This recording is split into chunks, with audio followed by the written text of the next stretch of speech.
Hi friends, அனைவருக்கும் அன்பான வணக்கம். நான் உங்கள் சந்தியா தசரதன். இன்றைக்கி நம்ம வீடியோவில் என்ன பார்க்க போகிறோன்னா, ஒரு ஹெல்த்தியான ரெசிபி தான் பார்க்க போகிறோம். கொள்ளை வச்சு எப்படி இட்லி மாவு தோசை மாவு அரைக்கிறது. கொள்ளுன்றது இன்னும் நிறைய பேருக்கு தெரியவே இல்லை. கொள்ளுன்றது குதிரை சாப்பிட்றதுன்னு நினச்சிட்ருக்காங்க. இப்போ எல்லா கடையிலும் எல்லா சூப்பர் மார்க்கெட்லேயுமே கொள்ளு விற்க ஆரம்பிச்சிச்சு. கொள்ளை வாங்கி சாப்பிட ஆரம்பிங்க. கொள்ளில் நிறைய சத்து இருக்குது. வெயிட் லாஸ்க்கு இல்லாமல் டயாபெட்டிஸ்க்கு, கிட்னி ஸ்டோனுக்கு, ஸ்பெர்ம் கவுண்ட் இன்க்ரீஸ் பண்ணுறதுக்கு, க்ளோயிங் ஸ்கின்னுக்கு எல்லாத்துக்குமே கொள்ளு ரொம்ப யூஸ்ஃபுல்லாக இருக்குது. நார்மலாக இதை ஊற வச்சு வேக வச்சு நீங்கள் சுண்டலாகவே சாப்பிடலாம். இன்றைக்கி நம்ம தோசை மாவு இட்லி மாவு அரைக்கிற மாதிரி எப்படி அரைக்கிறதுன்ட்டு பார்க்க போகிறோம்.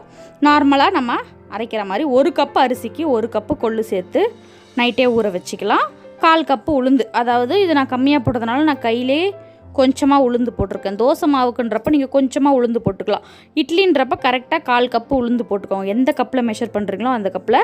அப்புறம் 1 ஸ்பூன், சின்ன ஸ்பூனில் இந்த கடுகில் இருக்கும் பார்த்திங்களா, அந்த சின்ன ஸ்பூனில் 1 ஸ்பூன் வெந்தயம் சேர்த்துக்கோங்க. இது எல்லாத்தையுமே நல்லா வாஷ் பண்ணி நைட்டே ஊற வச்சுக்கோங்க. நான் இந்த மெஷரிங் கப்பில் யூஸ் பண்ணியிருக்கேன். 1 கப்பு அரிசிக்கு 1 கப்பு கொள்ளு. பச்சரிசி யூஸ் பண்ணாலும் ஓகே, இட்லி அரிசி இருந்தாலும் இட்லி அரிசியில் செய்யுங்க. இல்லை பாதி பச்சரிசி பாதி புழுங்கல் அரிசி சேர்த்தும் செஞ்சுக்கலாம்.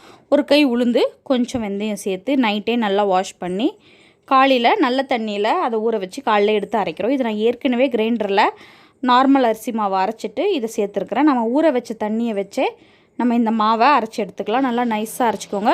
நீங்கள் எவ்வளோ தான் நைஸாக அரைச்சாலும் அந்த கொள்ளோட தோல் அங்கங்கே சின்ன சின்ன பீஸ் இருக்க தான் செய்யும். அதனால் ஒரு பிரச்சனையும் இல்லை. நல்லா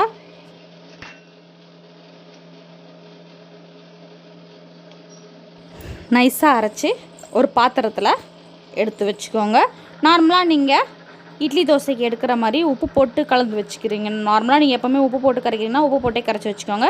இல்லைன்னா உப்பு போடாமலே கரைச்சி வச்சுக்கலாம். நான் இன்றைக்கி உப்பு போடாமலே ஒரு பாத்திரத்தில் இதை நல்லா கரைச்சி எடுத்து வச்சுக்கிறேன். நார்மலாக இது எல்லாமே சேர்ந்து அரைஞ்சிடுச்சு.